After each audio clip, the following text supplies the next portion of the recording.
بسم اللہ الرحمن الرحیم الحمدللہ رب العالمین الصلاۃ والسلام علی خاتم النبیین اللہم صلی علی محمد وعلی آل محمد۔ السلام علیکم ورحمۃ اللہ وبرکاتہ۔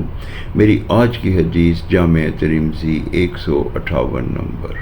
نبی مکرم حضرت محمد صلی اللہ علیہ وآلہ وسلم نے ارشاد فرمایا، دنوں میں کسی دن بھی عبادت کرنا بندے کا اللہ کو اتنا محبوب نہیں جتنا یوم عشرہ یعنی ذی الحجہ کے 10 دنوں میں ہے۔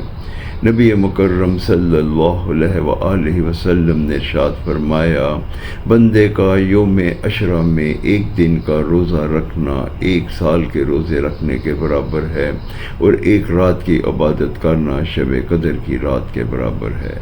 السلام علیکم ورحمۃ اللہ وبرکاتہ۔